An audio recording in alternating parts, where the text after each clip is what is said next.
Hey. Sorry, it took me a while. No, it's okay. Yeah, it's I'm using the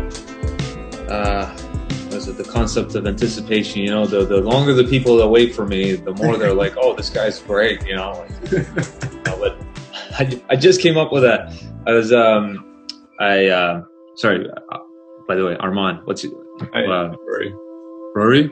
Yeah. Cool. Are you from Sweden? No, I'm from Barcelona in Spain, but my parents are from Ireland and Scotland. Oh, that's a cool background.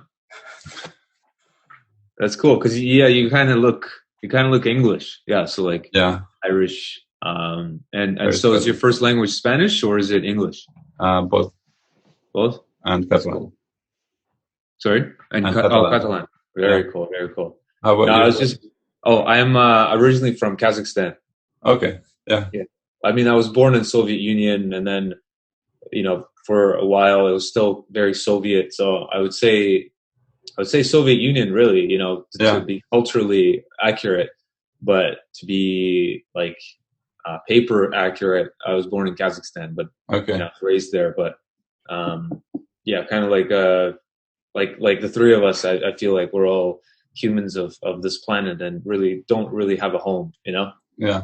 I remember there was this graphic because I don't know if you mentioned to Rory that I used to do graphic design, and there was this kind of triangle or like a Venn diagram with like a tri-Venn diagram, a triagram, I guess. And in the middle is like, it's like the perfect designer, or like the designer that people want. And then here is like, you get things done on time. Here is like you've got you have good design, and then here is I don't know, they like you or something like that. As long as you have two of those, crossing, then it's okay.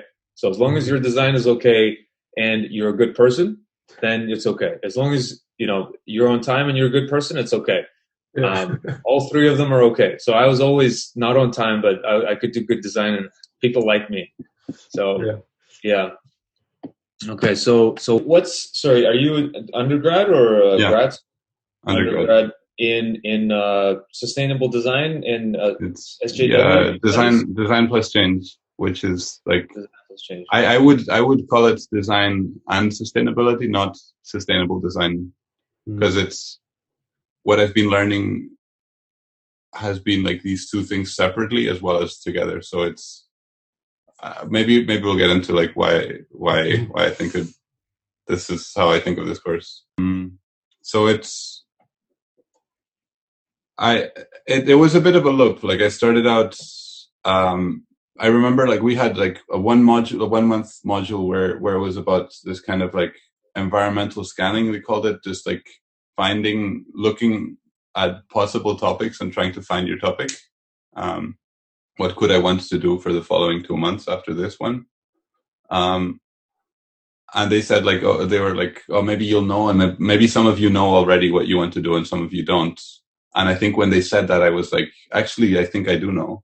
And what I started from was something that I'd covered kind of indirectly other times, but it was kind of like a central question of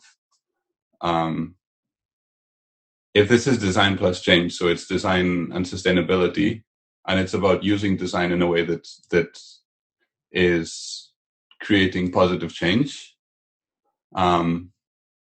then given like what I'd been learning like for the previous like semester and earlier, as well as just starting to see the problem at a scale where it's not about this like small incremental changes where this got a bit more efficient, or we use a little bit less of this, but we actually start to appreciate that, like to recognize this kind of exponential growth of the economy is out of hand and we don't know how to exit this. Then how does design actually do that? Can I do this for a living? Is design is trying to find an escape to this like destructive exponential like consumption economy something that you can do and get paid for at the same time? Can you have your cake and eat it? So I was trying to question how does one design plus change is the like and have like halfway through or like a third of the way through I that flipped and I ended up doing something else. But I think that question stayed with me and is with me now. Mm. Because it's sorry, that's and I No, don't want to go over time. Sorry. overtime? What overtime? Are we There's no on? overtime. Okay. There's no overtime. We could make Yeah, this it's 4 hours. Corona time. Zoom's paying for this shit. Yeah. No, I'm smiling because you made me think of a question that I've been thinking, but I couldn't word it. But you helped me word it, and the question that I just wrote down. And by the way, I'm since COVID, I've started to like when I'm talking to somebody, I'm like taking notes. But I used to not believe in that. I used to be like, you should be present. So if you see me like looking down, I'm just taking notes, and it's actually helpful. Yeah. And I feel like it also, if you're talking face to face across the table, it actually relieves the pressure off the person, so you're not like staring at them the whole time. But anyway, the question I wrote, and I think it's also something that Manu and I have been talking about when we met back in Dubai. And Dubai can make you think about sustainability and design very like a raw way, because it's right there. I mean, waste is it's just so wasteful, right? Yeah. So you can't escape this question. But the question that I thought of, that it seems like the question that you have, or maybe not, I don't know, you tell me, but I wrote, is design unsustainable by nature? Because when you did this with your hand, I'm like, oh, okay, I see it now. It's like, no matter how sustainable we are as designers, as long as we design something, it will feed into the machine. Even if we're trying to, like, if it's going this way, right? And if it's a tree, we decide to go this way, and it's like, oh, this is the unsustainable branch, but you're still part of this large tree that is very sorry. If this is the sustainable branch, and we're still part of this whole unsustainable tree, we're still feeding into unsustainability. So to actually, like you said, instead of incremental, fine, detailed, reactive changes that are like today and now, like maybe, and that's something I've wondered all the time, is how can we redesign the system so that we're actually everyone that feeds back into the system can be part of a sustainable system rather than fixing it. It's like putting band-aids on a burnt victim. It's like that's not doing anything. This question of, is design unsustainable by nature?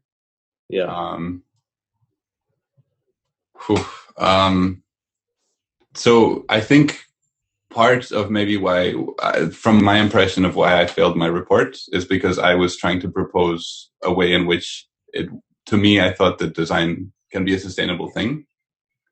So I like I said, I started from this question, and I was quite critical of is design up to the task, because to begin with, design as its own thing, as a specific thing that we recognize as like a thing, it came out of a need for consumerism, basically.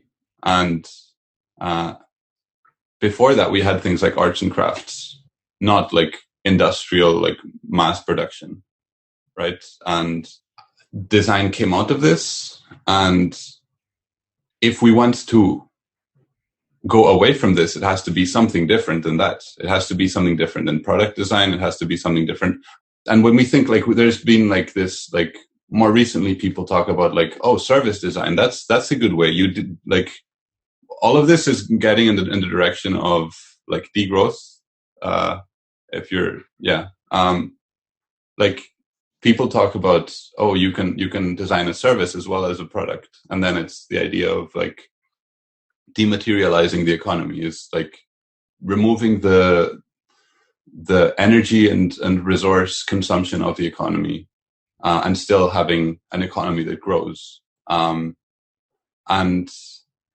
that's a myth. I mean, there's a lot of papers from like there's one academic a scholar that I like is Yorgos Kallis. I can send you the name, but yeah, I think when we say that, like, what I really struggled with this project was trying to define design outside of something which is for the economy. Then that became really difficult to do, and then have support for, and just yeah. No, I'm getting lost a bit, but that makes sense.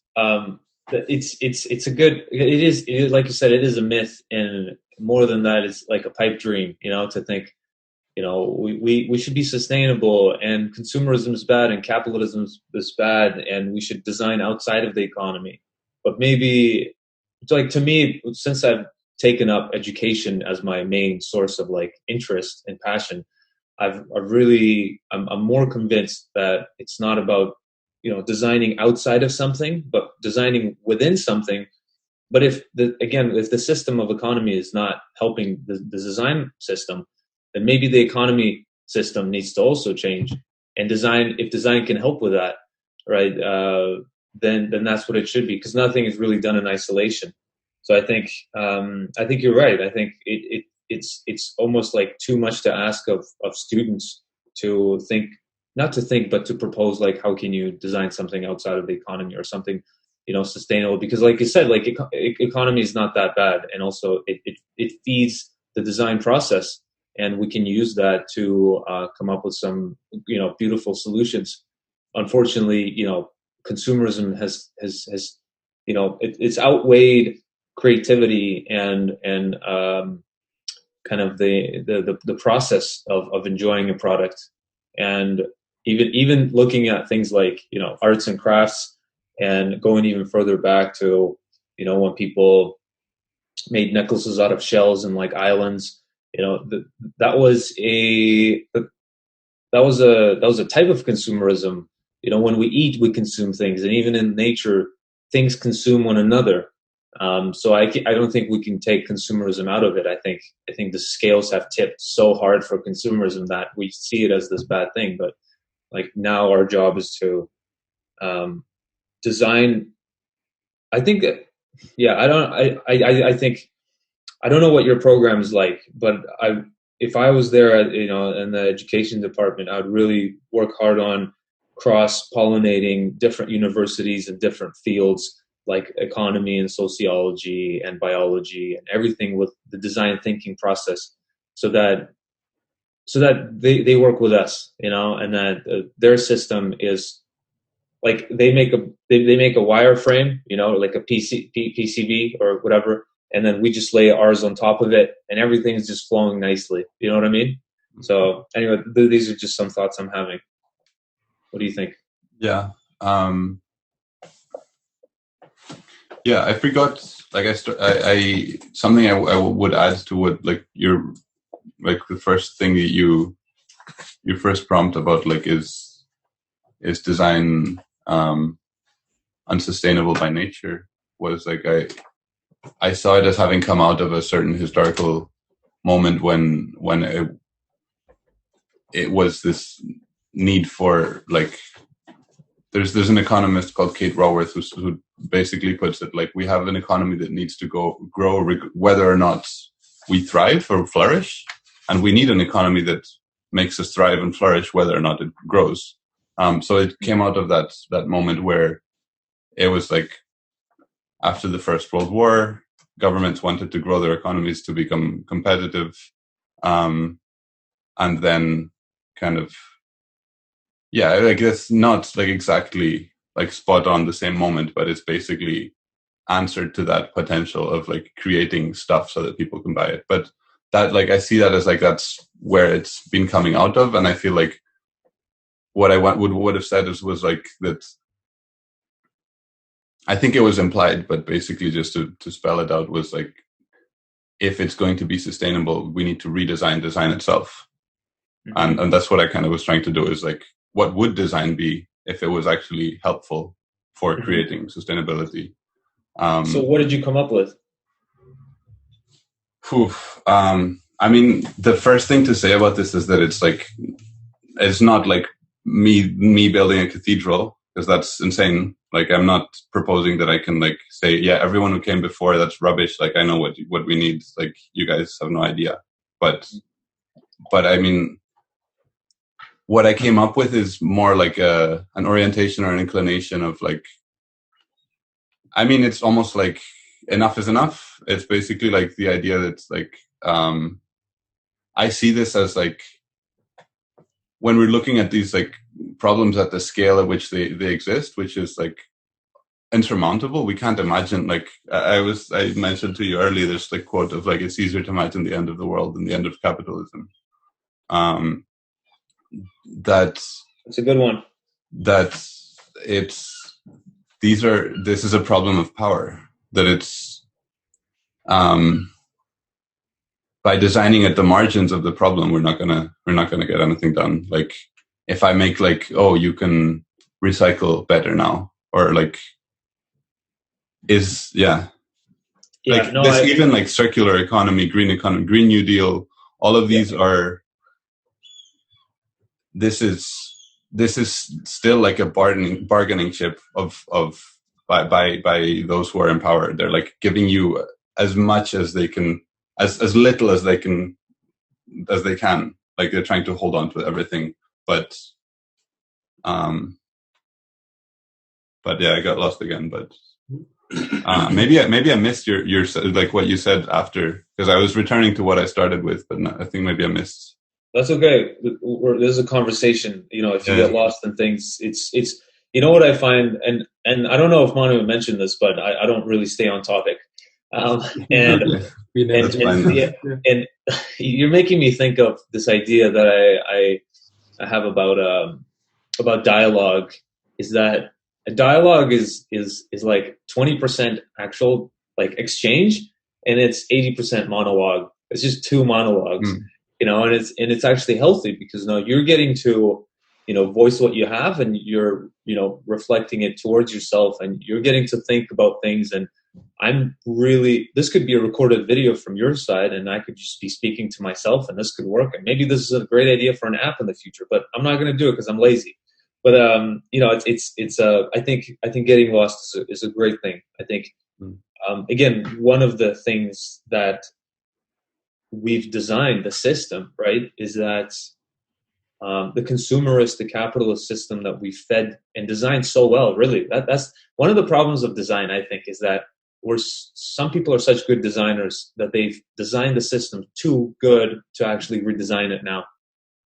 And so it's like when smart people are usually like instinctively, like intuitively, you think smart people can't be susceptible to hypnosis or to cults, but actually smart people are more susceptible to these things and to extremes like veganism or CrossFit. I'm just using those two. I didn't mean to, because you ate vegan food. Okay. I'm just saying, because smart people are good at justifying things, and they're good at finding reasons. And the more you find them, the more choice you have of saying like, this is the good reason, this is the bad reason. I don't know where I actually was going with this, but I could pick up from where you are, if that's okay. Sure, yeah. Maybe you'll remember where you are. Thank you. Yeah, that's perfect. When you said like, what did I come up with when I was saying like, maybe we need to redesign design, and you were talking about dialogue, and that was what I was trying to do. Like, there was one paper on, you mentioned design thinking. There's a paper called Design Things, which is the Scandinavian rebuke to this idea of design thinking. I think it's a very valid and useful idea, design thinking, but this is the idea of the lone genius. And then design things, it's coming from the Scandinavian word of ting as a place of gathering for community, for making decisions. It's like a kind of like town hall or whatever. It's a place where people get together and talk about something to decide something. And that was what I really wanted from my work, was for it to be an invitation to people to be able to create dialogue and discussion and debate and learning. So that's, dialogue.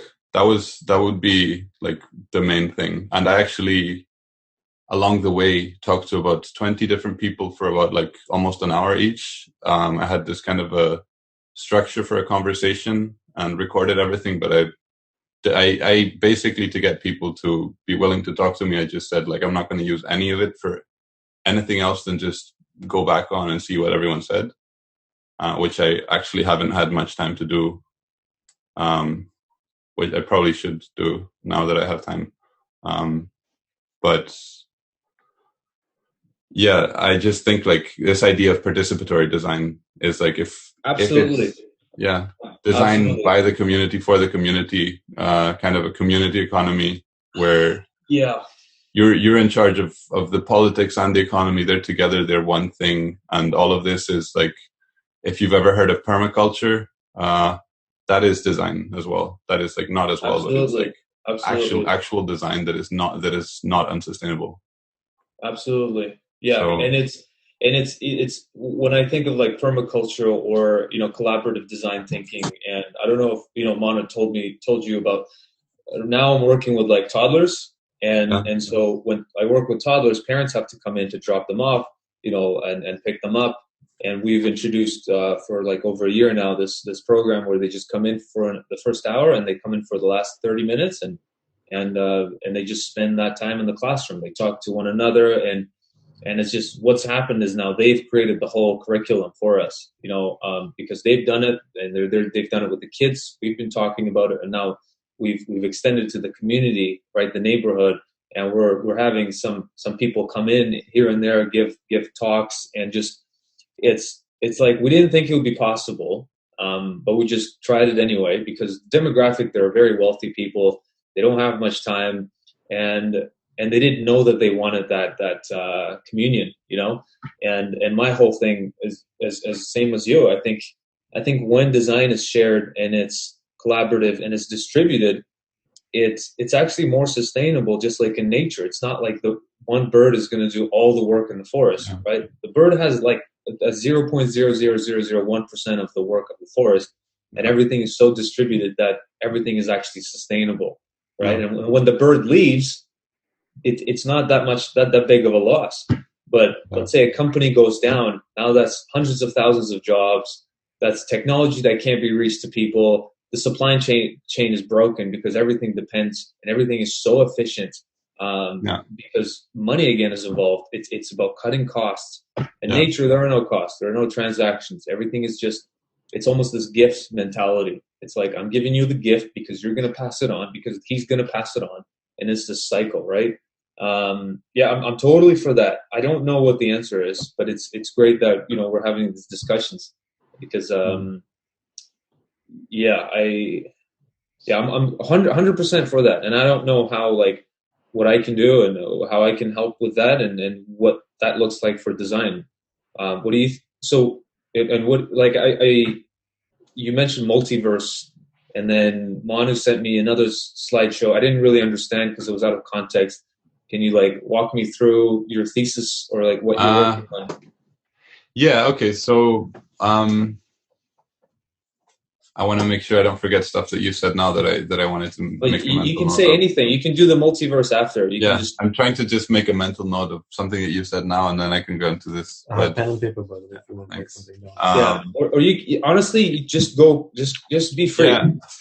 I mean, multiverse, I would like start from, I haven't read the book, but I read an article, like an academic article that refers to the book. It was a book by someone called John Holloway, which is called Crack Capitalism. And it's basically proposing the idea, we talked about Gramsci earlier. The idea is basically, for as long as there has been power, meaning power over others, not power to, but power over, there has been resistance. And so crack capitalism is the idea that there are cracks in the system, and there have always been these little pockets of resistance to this power, this like bubbles of different local contexts and people addressing their needs and their hopes and their wishes and their and collectively and doing this like in a small scale. and that to me was I called it a multiverse. There's a Colombian author, like academic, called Arturo Escobar, who has a book called Pluriverse Designs for something something, and it's on design, and it's on, I think, basically the idea of pluralism. That what we have right now is this, what you've said, this like streamlined, extremely efficient at being at something really bad, and also at the same time like a race car, very fragile like system. And this is like, it's taking up the whole picture, and in the cracks outside of the frame, all around this, like the gut bacteria of capitalism is people who are actually being predated upon, like people who are subject to domination by this power, and who are like trying to resist it and trying to create an alternative to it, or many alternatives to it. So, I mean, in a way, like returning another time to like, what have I found? What is my project? What am I proposing? It's actually proposing that I don't need to have a proposal. We just need to wake up to the fact that the alternatives are all around us. We just find them. We just connect to them. I actually kind of tried to collect a compendium of like really long list of like, I have like bookmarks on my browser. They're like, you have to scroll down, of different examples of people who have done things that are really inspiring. And when you start to see that as like an ecosystem, as like a map of like possibilities, and I haven't even begun to imagine being able to map these in any kind of sensible way, but it is possible. I think the idea is that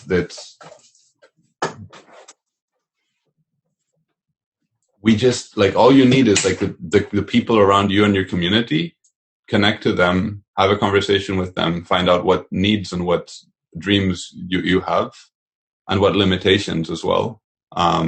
So like my project was covering like utopia, dystopia, and then a common friend of ours also introduced me to the idea of optopia, which is a kind of a real, achievable, optimal utopia. So this like get like this like communion with people around you, and then seeing like if you actually believe that it was possible to exit this globalized like power structure that we're in, what would your needs be? What would your limitations be? What would your aspirations be? And how would these relate to those of everyone around you? And where would we begin by creating these small alternatives and getting them rolling in a way that it turns into more? And that's like a really good example that shows that this is possible and is happening, is like transition network, transition movement. What is it? They're like international now, but they started in a town called Totnes in the UK. And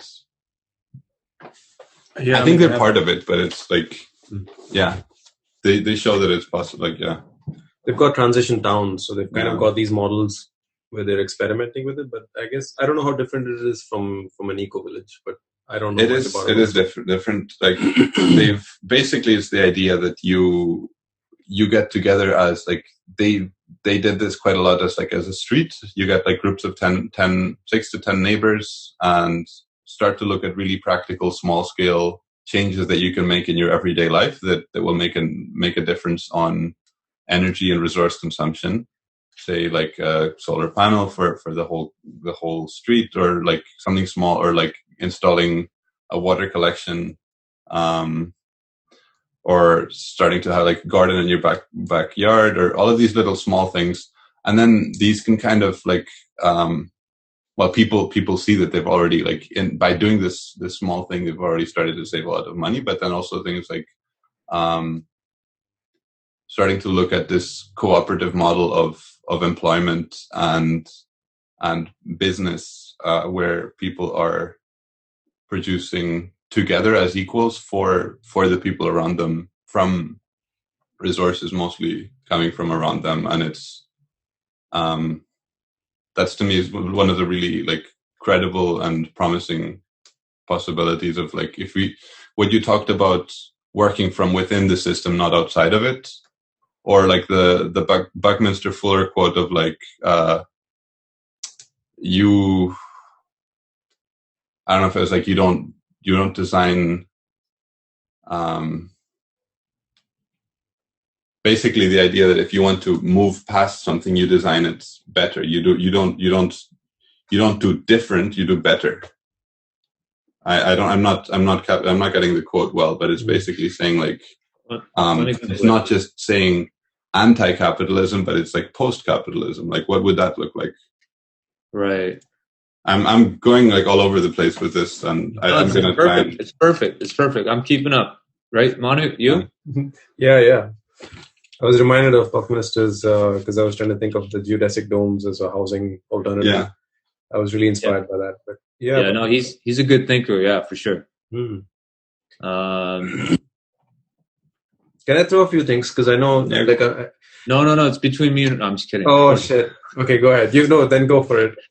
No. I was just going to say... All I was going to say was it all sounds great, but at smaller scale. But as soon as you try to scale up, exactly, there's this human nature to like want more. And as soon as you mention the word business, from 10 people to 20 people, now there's this... It can't be equal anymore, right? And then one person is going to step up, and like every big corporation has started small for the people, with the people. Then they start getting so big, they start eating up other corporations. Still nice in a nice way, but like, hey, let's unify. And now we've got Facebook. Now Facebook is like got Instagram and WhatsApp and now Google's got all these other ones. And now it's just, again, it's 4 big corporations. Now we've got small people coming up, and it's just constant like this mixing of granola of like clusters into bigger clusters. Then you break that up, and it's again. So I love the concept, and I do believe in it, and I want that to happen. But like, yeah, it's just, I guess it's part of just human cycles. Human nature. But how do we get these cycles not to kill us and kill the planet? That's the question. I think that's what we need to realize is the cycles are going to happen, and they will happen just like with race. Just because of 2020 and all the protests that are happening, it's not like we're going to have no racists. I'm going to be racist. My kids will be racist. Like it's just, but we can be less and less and less. And like, how do we make sure that we're improving, right? That's, I think, sustainable design may be part of it. I guess I was going to say one sentence, Manu, so I'm sorry. I guess I'm thinking now maybe sustainable design or design that's sustainable is not about making it sustainable, but just about progressing towards more sustainable, like you said with Buckminster, right? It's not about doing it. It's just about doing post-sustainable, right? Post-unsustainable design, something like that. And when you were talking earlier about how, I think you used the word marginalized or like putting in the power is now in the margins or something. And I thought of how, and you said the word plastic or recycling, and I'm thinking of all these cool companies that are coming up with ways of using plastic to make like bricks and just all these cool ways. But again, it's just putting a Band-Aid on something. And when we find a solution for this terrible problem, they're just going to create more of that problem because they see it's being solved on the other end. You know what I mean? It's like when you get injured, your body compensates for the injury. And when you don't actually rest and you give it time to heal so then you can get back into a balanced posture, you're overworking the other part. And as soon as that one's healed, now this one's going to be injured. And it's just constant, like, whack-a-mole. And at the end, you just, destroying the tool, you're destroying the hand, you're destroying the moles, and then the whole thing deteriorates. So anyway, Manu, you go. It's just all of that. I was thinking about when you said you have these, all these. There's already solutions out there, and you can actually scroll through them on your favorites. Yeah. Like maybe is it if you think of do we need designers to just network other designers, like other solutions that are already out there? Maybe we just need to we don't even need to design solutions. We just need to kind of put these existing solutions together. Maybe we need something like that out there, some system out there where it's like a design machine hub. Every day you just submit a design and it just goes through it and churns like, shoe designs. We've got like already good shoe designs already, and it kind of filters out. I think that's a big part of the design school I went to. A big problem is that they taught us how to design something new, but it's about how to look in the past and see what's already been designed and how to incorporate that. It's less about like building a new house. It's about how can we renovate what's already here, because it wasn't designed to be put down. It was designed to be maintained. And so how can we maintain it? Because renovation, in most cases, at least, correct me if I'm wrong, renovation, in my opinion, is way more sustainable than demolishing and putting a new structure on and doing that over and over again. And then to the point of the information's out there, right? I think we've reached the other side of the spectrum where we have way too much information. And personally, I come across people that are like, there's just too much, and it's just they don't want to deal with that. Like we all know everything now, and what we need to do is actually to do. I don't know if you think. Yeah, no, right? I agree. There's a famous Buddhist quote. I don't know, it's not famous, but it's one of them. It's like, knowing and not doing is the same as not knowing. Yeah. Right. So it's like we have all this information. You learned everything. You know everything. We know what to do, but we're not really doing it. So exactly. Where's the actual change, right? Yeah. So, I don't know. There's a lot of like, because what I feel like my work has done, and like I feel like it's mostly like, it's trying to bring things together, and it feels like a lot of loose strands. But so I don't know where to go from, because it's also loose in my head a little bit, all of these different things. I feel like I have you have the word, you just can't get it. That's like my feeling with what I'm trying to propose is basically, it essentially wouldn't be design. We would be obliterating design pretty much. We would still know it was there. It was part of what we've been doing, and it's part of what we're doing now, just in a different way for a different purpose. And basically, like, you were talking about big companies. You were talking about small companies turning into big companies, and big companies, like when they fail, they're much more, or maybe this was coming from me, but this idea of resilience, and power, once it gets, like, once you have something get too big, it can take over. So I think like there's a graphic that I like from, I already mentioned permaculture. And there's like, it's basically a flower, and it has like something like maybe 10 principles or 12, or I can't remember. They go like, you can read them on the sides. And then there's like these petals of the flower, which are different areas that you can use this kind of design thinking. And then there's three central principles in the middle, where it's like care for people, care for planet, and fair share. And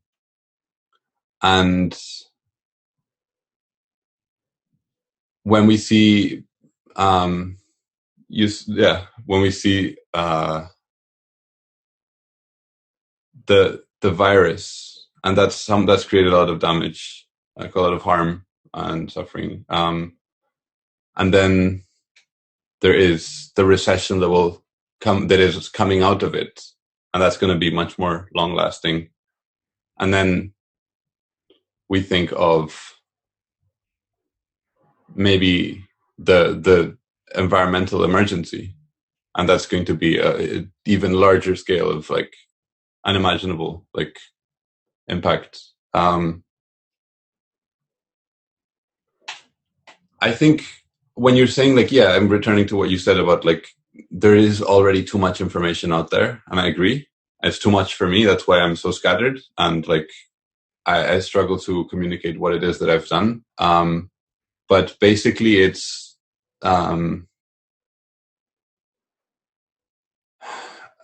we don't have the time to like imagine these like techno utopias where we're like everything's going to be like in a movie. It's like basically there's a paper by someone called Jan Bandel from a university in the UK, which started a whole kind of movement slash it's called deep adaptation, and it's basically talking about, it's the idea that it's like our approach right now is like if we were on the Titanic and we were trying to rearrange the deck chairs, like all of these like working at the margins of the problem. This is missing the point entirely of what is the trend right now. What are we doing to the planet? What are we doing to each other? My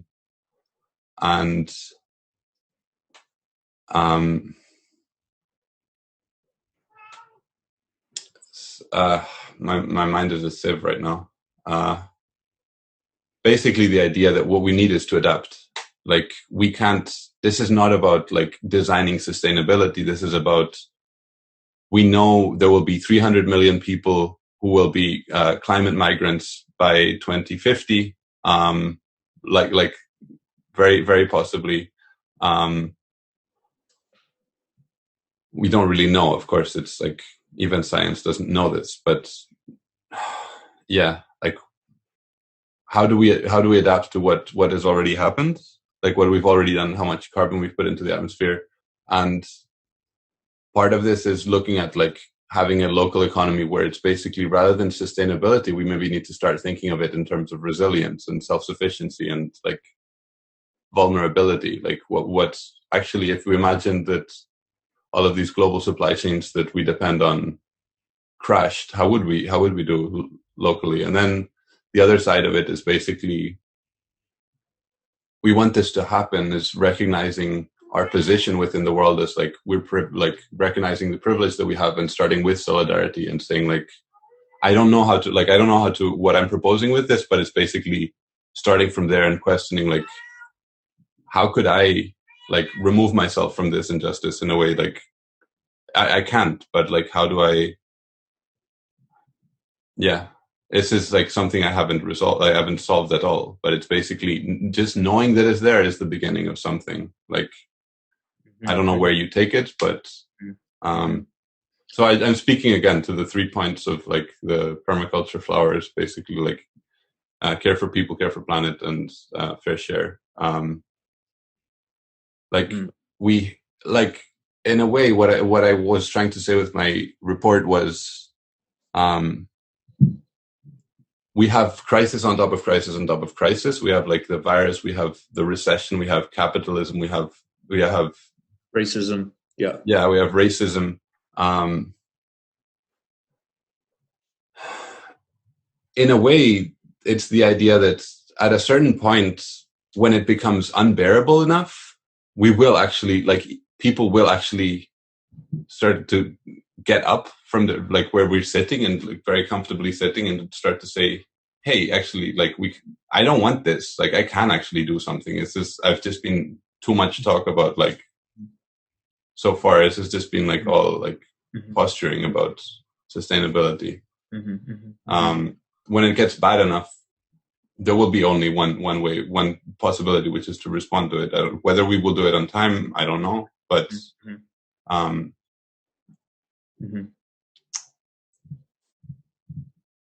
yeah, I don't know. So you're saying we will, so it's not like we don't design, we will still design, but the meaning of design should change? I think it's like starting from resilience and starting from solidarity. Yeah, it's basically like, should that be the fundamental features of design then?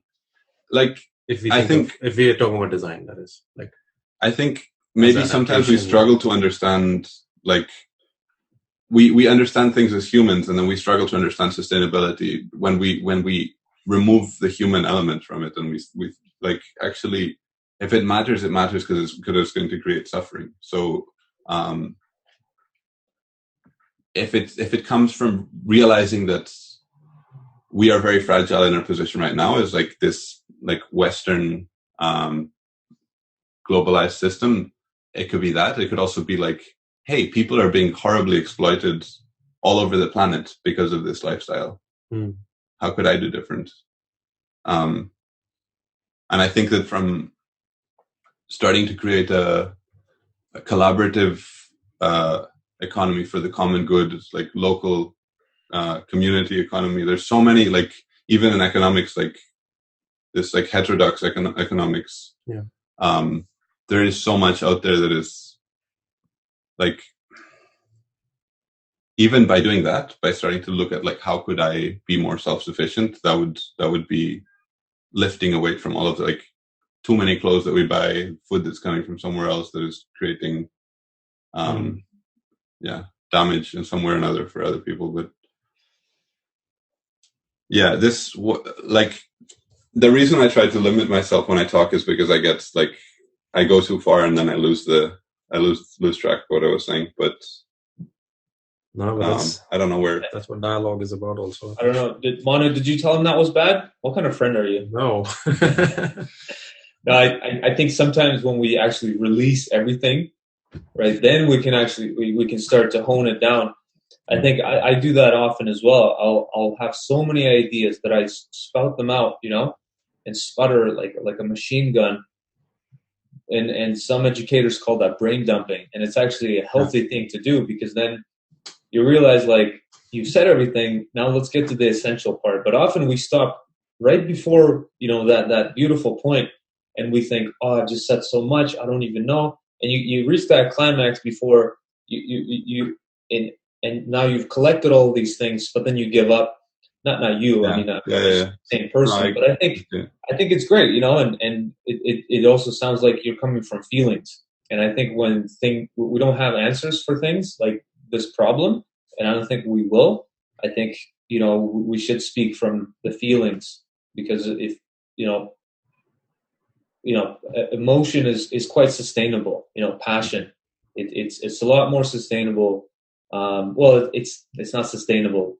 What's sustainable is the logos, right? The logic. But I think the pathos is what's going to drive the force to do the things to get towards the logic. Manu, you said something before this. You were talking about. You mentioned collaborative economy just now, but when Manu, you said your little brief. You mentioned something like person to person. Is that what you said? I can't remember what you said, but it made me think of giving power laterally rather this way, because Rory said when it's right now the problem is of power, but if we do it like the permaculture way, the power is just distributed this way. And so there's nobody like standing on top of another, and everything is dependent, right? And then at the end, when you were talking about, it's hard to think about this problem, but I was thinking about interdependence, right? So instead of being dependent or codependent, or I think you mentioned self-preservation. Is that what you said? You said something like that. Maybe. Yeah, it could be self-preservation. Yeah, self-preservation, and I think that's great. But nobody can actually be fully self-preservable, and also it can damage the whole community if I isolate myself and I keep all the gifts for myself, right? But I see what you're saying, and I think it should start with independence, because if you're not independent, then it's hard to be interdependent in the community, because people can't count on you, and you can't really understand what they're giving you. So I use this like football analogy, or any team sport. It's like every position knows what they need to do, and if they don't do that well, then the team can't really work well. And so the same thing for our body. Like each organ has to do its job. It can't do the job of a heart. Like the kidney can't do the job of the heart and sometimes the job of the kidney. Like it just does its job well. So then it relies on the heart to pump up the blood, and then the heart depends on the kidney to do its job. And do you know what I mean? It's like I think what we want, what we want, like what I want, and what our school wants with our kids is not to be super independent, and it's also not to be reliant on other people. But it's about interdependence. So that's like I know who I am, but I can use you for some things, and we have a relationship that's ongoing, and it's just this cohesive, like permaculture type of environment. And I think that's what we need. And I think design thinking and design in general should get away, like you said, from material culture to a culture of lifestyle and living, and using the tools that have been around for thousands of years, from Buddhism to Greek philosophy, of Stoicism and I don't know, like the Socratic method of discussing things in groups and listening to one another. It's harder and harder to do that because time is speeding up and there's more distractions, and when everyone else is doing it, it's hard to go against it. So I don't. Yeah, those are my thoughts anyway. I think Rory was talking about self-sufficiency. Self-sufficiency, right? Something like that, right? Yeah. But it's hard to be self-sufficient because you need tools, like even like to get seeds for like potatoes, you need to get that from somewhere. So it's you can't be self-sufficient because you need that from somewhere. Even if you live on an island, you're not really self-sufficient because you're relying on the water, on the sand, on leaves, on the animals that you hunt on the island. So no one's really truly self-sufficient. It's like we talked about earlier. It's how do we distribute all of the power to everybody? And now, because the power is in the money, no one wants to give away the money, right?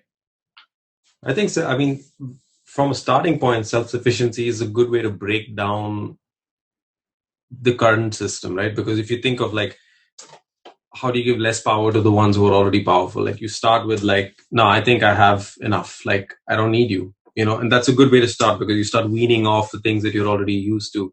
Let's say food, like so you become self-sufficient in food, even though you have to get the grain from someone and plant it, but you've kind of broke down somewhere that food supply chain, or stop giving power to the one who is like mass producing seeds or whatever. No, that's a good point. But let's say you grow up in a project somewhere in like New York State where a lot of Black people live. And so I'm using a relevant example. Like they're placed in these housing projects where there's only, African American folks, and no one really wants to go there. The policing is horrible. And there are no green spaces to actually grow a garden. How do they become self-sufficient?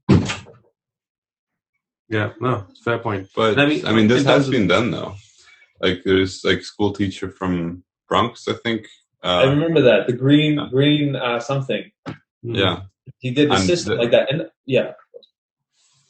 But I mean, there are like I think that it's not. I'm thinking, okay, so if you go flat and you go permaculture style, and we do become self-sufficient, there's always there's still the giants that are on top, and I think like the problem is sort of like Corona, like we don't have something that's breaking the glass ceiling yet, like in terms of revolutionary design thinking. Like it could be an eco village, but just a fucking damn good eco village that the whole world's like, holy shit, like it works. Like it should just kind of throw everything out of context, like a Corona thing that, okay, this is so disruptive in a sense, like that the giants are like, okay, it's a no-brainer that we can just now kind of do this model. I think the fact like we've had solutions, but they've been such like working in silos, or like even if you mentioned this solution in like an urban area where you're doing, I don't know, farming on roofs or whatever, they're not, well, one, maybe they're not scalable, but also they're not that outlandish yet. Like they need to be for someone, like I'm just trying to think, like if I have to give an example to my mom and dad, unless it's not like way out there, they won't get it. They'll be like, oh yeah, okay, that's, yeah, but I don't see. So it has to be like a complete, but I mean, like when I talk about in the context of Corona, you can talk to them because they'll associate to it. They're like, oh yeah, frick, that's freaking like crazy. We had to do this. We needed lockdown. Like there was no way out. So it has to be a solution where there's like no way out. Like I don't think we've seen that yet. Like I don't know. Yes. Do you get what I'm saying?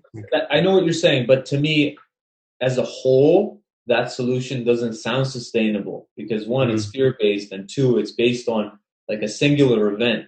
And as you know, when it's not connected to just your life and your own choice, the thing is, there are people that decided to self-isolate by choice, but most of the people self-isolated and locked down because the government told them to. And this is what we're dealing with, is that people in this like bell curve of people, 90% or 80% of the people, they're not having these conversations. They wait for people to tell them what to do. And so we almost have to design a system that helps them more or less flatten the curve of like, can everybody have the time, the luxury, the money, and the education and the technology to have these conversations? Because they might be working right now, they might be having to babysit, they might not even care about this, or they think that this is pointless, right? So I think we need to think of, if we're going to have global change, we need to think of it on a global scale for most of the people, because we're really in this like triangle right now, and then we go into our own bubbles, but they're really the same bubble. I don't know. I'm not trying to be pessimistic. I'm just I totally get that. I think like, there is a term for that, like cosmopolitan localism. And what you were talking about, spreading outwards, like municipalism, it's like different ideas of like things like, like combining a global mindset with a local like subsistence. And when you talked about, you mentioned something that reminded me, a really good book by one of the people who started the Transition Towns. From What Is to What If is the name of the book. And there's a bit where he writes something like that we need to move from consumption to contentment. I like that. That's great. Like totally. Just being like this dematerializing, and I think like that's this idea of like, how would you stop like this small company that is doing something really useful from giving into the logic of wealth accumulation? And I've been reading into like economy quite a lot, and I just thought like like an economy, like economics is basically, to me, it's like storytelling. It's like they're not really actually empirical. They're just something that sort of explains but also justifies why things are working the way they are. And at the base of all of them is a theory of value, a value theory of the economy. And right now we have the value theory, which is saying that money is value. That is the ultimate only value, and this is what we get out of it. What if we had more human values in it? Like, how would we make that happen? These are things I haven't answered at all, but I really believe that if we manage to like hack this like value theory, like even locally with like the people around you, and just say like, what if our local economy worked for a value other than money? Like, what would happen? Maybe you would like start to function at a plane entirely different from what is right now, because maybe you would be self-sufficient. Yeah. Right. That's a good point. I find that like I live in Vancouver, and I've never seen so much money in such a distributed manner. Like we lived in Dubai and we saw a lot of money, but it was with 5% of the minority really, and you could say 10%, 5% local, Emiratis, and then you could say the other 5% is some of the wealthier expats. But here it's the most distributed I've ever seen. And what I find is more people care about like nature and sustainability and social things, rights of people, rights of animals, and also with that, when you talked about the value theory, I think here the value has shifted from money to time, and like people value their time a lot more. Yeah. And I find actually it's harder to make any plans because people, they're not afraid to say, I'm just going to spend it on my own, you know, and it's kind of refreshing to hear that, but also a little bit like isolating because it's hard to meet people and create friend groups and to arrange things because people value that. So they're using their time just like we use, you know, a lot of people use money. So they're not greedy about it, but they're more mindful about their time rather than their money. And so their money goes out here and there and there, but people here, I find personally, and I've valued time a lot more carefully living here. And also like their body, right? In a way, it's like, where am I putting my body? Which restaurants am I going to? Am I sitting? Am I standing? Am I walking? So there's a lot of people cycling all the time. There's a lot of people walking and gardening. I mean, this constant, like every day, every weekend, someone's gardening. You know, so I love that. I'm going to look more into that because it makes a lot of sense. The value theory idea, and that, like you said, it's right now globally, the value is money, and it's actually it sounds like it's a brand new value. Like we didn't have that for a long time. Like in the human civilization, we had other things, right? Like gifts and time and skills, and because I'm thinking of like tribal communities, because they were smaller, things were exchanged. Things weren't really exchanged. It was just time. It was care, and sometimes it could have been abuse, violence, whatever. But it wasn't. There was no transaction of things as much as it is now. What if you replace the word value with compensation? Like if I have to think of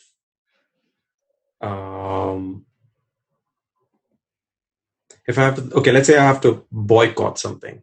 Like we agree, let's say we start with food. Like everybody needs, we all want good food. So if we want to have good food and we want to get rid of the fast foods, we have to boycott the fast foods. So if you want to boycott the fast foods, what do we compensate them with? Like they'll be like, well, what do we get for shutting down? That's I'm just trying to like go into a more systems thinking. Because there's value there, right? Like the value there was money, but now I'm thinking if we create a system of compensation to shut down the things that we don't need at the moment, if we all agree to the things that we don't need, like if there's a way to, like, if we can distribute national or global wealth and say, okay, functionally we need good air, clean air. And so what's the thing that prevents clean air? Okay, so there's these industries that pollute. Okay, how do we compensate these guys we boycott these? As we create these laws, we can't have them, but they're not just going to shut down overnight. So how do we compensate them, right? Just to, in terms of like transition again, like transitioning into into a better economy. Like I'm just thinking of value probably boils down to compensation, right? Like what is it worth? Like I'm sure everything has a price, like they say. So what's the price for Shell shutting down? Like, money. That's the problem. Like the compensation. But I'm saying, yeah. Do you think if everyone stopped buying, would they shut? Wouldn't they? Like if this was sustained, say like 3 weeks of this. Yeah, but that's what I was saying. Like if we all, I was going back to if we all kind of did our own bit, a little bit of, how would it. But it doesn't have to be this like really complex system that we engineer, like we have a blueprint for the whole thing. It's more like if you look at I think it's basically like a change of mindset, but how do you achieve this like at like a group, like collective level? And it's basically like, I know that it is happening. It's like, and it's makes a difference, but it's basically how do we. It's then just like, it's design activism in a way. It's basically saying like,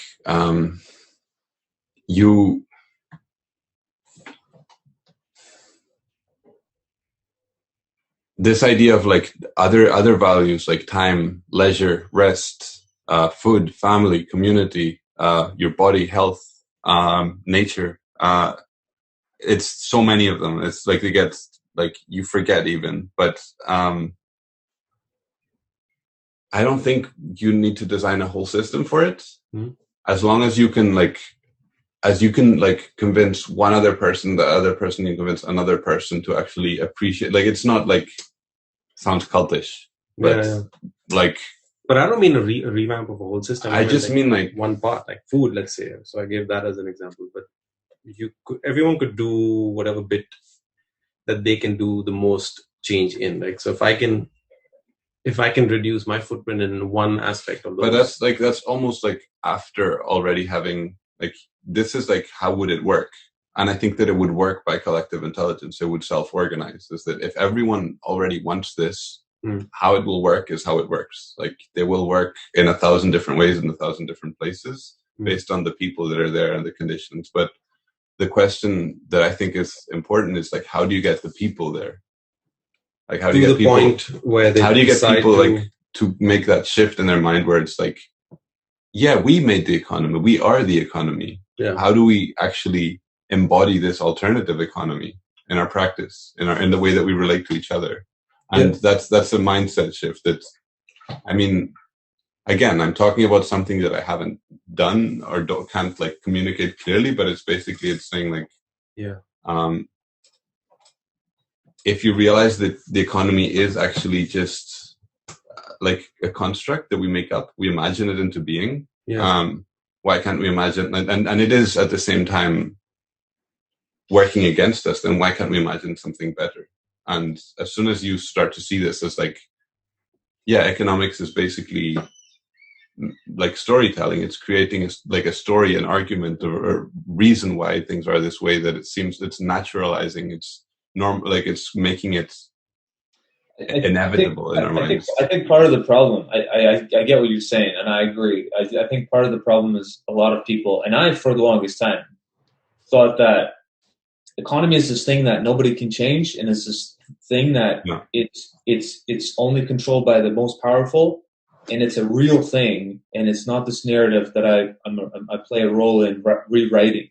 And I think both of you are saying, and I'm saying this as well, is I think one of the better questions we're maybe going to come out after this call is just collaboration and also giving power to the people that write the story. Because if more people understand that they can have the power, right? When people say vote with your dollar, I mean, there's a lot of power with the dollar or money, right? It's instead of like protesting and doing all these things and saying you're not gonna just purchase the things that matter because that's what's gonna survive.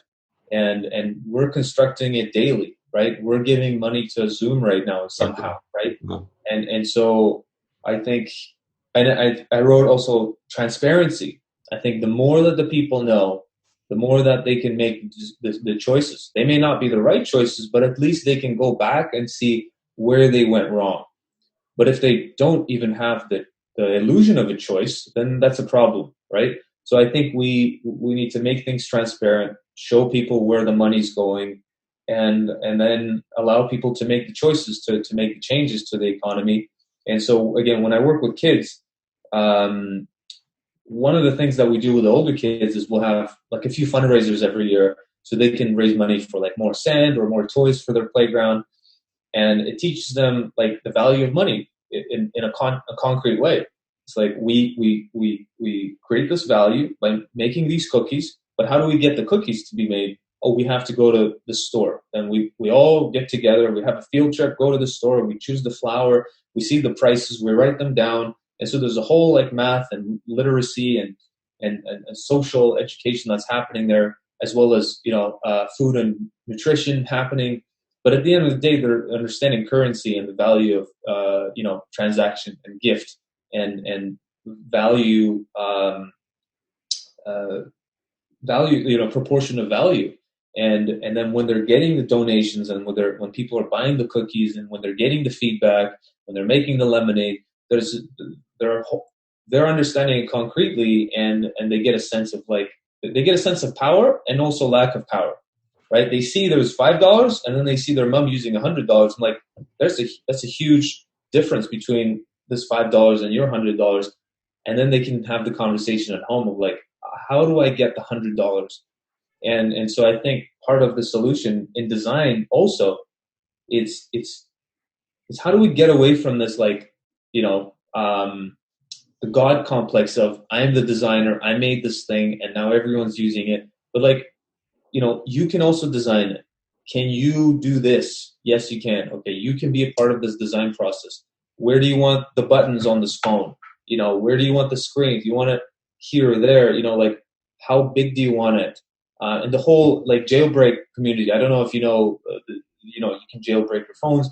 I think that's wonderful. You can hack your phone and you can customize everything. And I think that's great. At the same time, it's nice, to choose a default. I think it's nice to have two options. One where you can have the default, operating system, and also an operating system where you can really change anything. But before that, you agree to the terms of like, your warranty is this and that, and we can't really fix it. And, if you go into the deep end of not biohacking, but hacking your phone.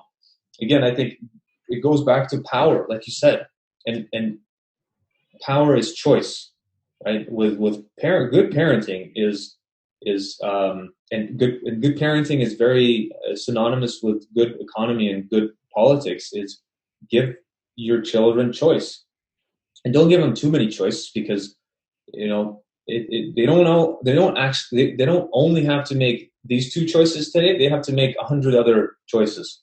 So just limit it to 2 or 3 choices, but make sure that you're okay with these choices too. So food is a big thing with kids. And I'm sorry, I don't know. Tell me if teaching and parenting is boring or it's out of context.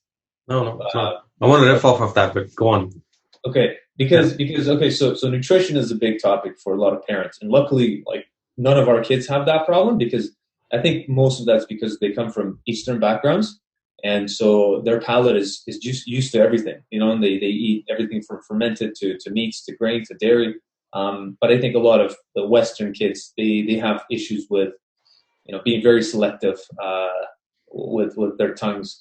But one of the things that we recommend is when you provide a meal for your child or sets of meals, don't choose something you wouldn't eat, and whatever you choose, you have to be okay with them choosing anything that they want from it.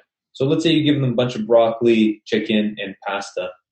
You have to be okay with the fact that they're just going to choose the pasta, or they're going to choose the broccoli, or that they're going to choose all three. And it shouldn't be something that you're not going to eat also. So I think part of the solution is also, yes, let's give the people the power. Let's be transparent about it, but let's also let's show it by example. So when a president earns like $1 million, and then some social worker earns $10,000, I mean, there's a huge discrepancy there, and I think that can enrage some people. So how can we talk about that at the same time? But if the president says, here's what I do and here's where I think the value is, and people are like, yeah, you know what, actually he's worth $1 million because he's done this A, B, C, D. But anyway, I was making the connection between parenting and politics and design thinking, and that when I used to do graphic design full time, the best work and like the most enjoyable work was when I was working with the client, and the client was really the designer at the end of the day. And that felt so good for both of us, and it felt like less work for me at the same time. And I think we should have more of that, because design is not this talent that you have. It's the way you think. It's the way you live. And everybody can do that. But obviously, politically speaking, we are lucky. We're in the 1% of the world, and we can have these conversations. But a lot of people don't have the luxury to think about design. But then again, a lot of these people are already living it. People in India and Latin America, they are living sustainably and minimally, like we teach in design schools. So it's just like, how do we talk to these communities and tell them that they're already doing great? but then go to politicians and say, like, stop being corrupt and get rid of this tobacco farm because it's not actually helping your community, right? And I think I sent you the article, Manu, with the avocados. It was from World Economic Forum, and the most of the avocados come from this one part of Mexico, and it's actually damaging the ground, right? It caused like over 3,000 seismic activities in just like 6 months, and it's depleting the aquifer water, which is very essential to the community, and the community is not benefiting from the avocados that are benefiting the Americans mostly, and some Europeans, and so it's just this is very but information, right? Like I learned that because I read something and I went to the sources and I'm like, wow, okay, great. And then now I'm not really eating avocados anymore because it's really a privilege. And then I have to wait a week. That's another problem. I don't want to wait a week for something to ripen, you know? So anyway, those are my thoughts. I'll listen now. I mean, it's just, again, it's brain dumping. Rory, you want to say something immediate that you want to bring up? I don't know how to respond. I like what you, if you're not, then I just wanted to pick up on something. But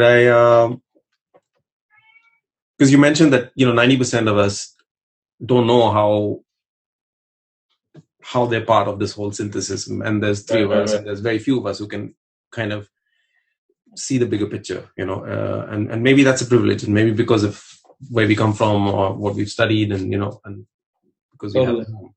But I'm just saying, like, I always try to imagine this, like the world as a family, but like it's a really large family. But let's assume that there's 10 kids, parents and 10 kids. But if you're trying to think of, and if we assume on the same, phenomena that 90% of us don't know how it operates, like we don't know what's the best for us. And so we need mom and dad to tell us. And like you said, not give us all the information, give us some options, but like just going off of that. And I think that's where it kind of hit me. And I was like, so if we are thinking that, and actually mom and dad are probably the corrupt politicians. So you're probably, let's say, the eldest brother or sister. Okay. So that there's someone who's on top of you, but it's also part of a corrupt system. And you've possibly got a potential solution. And then also you need to bring the rest 90% on board. So, and that's where I think what I was saying is, unless you don't have, it's like the child, unless he doesn't show this, like, breaks the glass ceiling, like, holy shit, the mom and dad are like, holy shit, like, did you make this? It's like, I think that's what I'm trying to say is, like, if we can crack that, I know that there's no way to refuse that. Even as a corrupt parent, like, your heart will melt at some point and say, good on you, man. I'm happy to take this. Like, you worked hard at this, and I think it totally works. And I think the rest of your siblings can totally adapt this. And I think maybe I was wrong in what I was telling you. Like, I think to bring someone in power in a compromising position, you have to really, like, obstruct it in a way. Like, I'm trying to tie up to what I was proposing earlier. Like, how disruptive can this get, or can we manifest something that's that disruptive and workable? I agree. Maybe it's by gathering together the existing ideas, developing new ones, layering on top of other layers. Like, I'm just trying to think, like, there's got to be something, and I think we're kind of on just through dialogue, we're kind of at least ideating on it, and that's a good analogy. Yeah. But again, the way I see it is, can we have more like weekly meetings with the family meetings instead of this one family lifetime trip where we're like stuck together and we're screaming at each other, and then we realize it, and then we go back to our normal lives. Like, that's what's more sustainable and what's more applicable and like relevant is the weekly meetings where it's like, this is what we talk about. We've had this problem. Let's talk about, like, the middle child doing this, and then how did it affect everybody? Okay, next week, let's do a little bit better. But I think what often happens is there's a big fight during Christmas, and then nobody talks about it until next Christmas comes again, and then the same fight happens, right? Yeah. And I think fights have the opportunity and they're disruptive enough to create change. And some families take advantage of it and they talk about it the next morning before they open up the gifts. And other families just move on and they're like, okay, no, you don't forget about it. It's gift time. We're not going to talk about it. And I think one of the fears a lot of economists and a lot of sociologists have with coronavirus is we're going to we're going to get past it. And then we're not actually going to reevaluate like what the hell happened and reflect on what we could have done differently and how can we prevent it from happening next time. We're actually going to be triaging the economy, as Rory said. We're going to be trying to fix this recession, and we're just going to be procrastinating on everything, and it's going to catch up with us even harder, just like a disease that you keep taking ibuprofen instead of taking rest and eating well and exercising a little bit. So again, I do agree. I think the analogy is great of like 10 kids and disruptive. I think it needs to be disruptive, but then we need to have something that can reunite it. It's like breaking up a puzzle so that you can put it back together in the way you want it to. Anyway, can you see, Rory, how we're all over the place? So you're in good. I feel company. like I would say things, but I think I have to go. Okay. Well, a little bit. Your phone's pinging. I'm sorry. So, yeah. No, that's all right. No, this is good. No, that's fine. Again, this is not like, this is the only time we can talk, and hopefully we can talk again, but can we continue this, and can we spread this out to other people, and hopefully you have this conversation with someone else, and I will today with someone else. Yeah, for sure.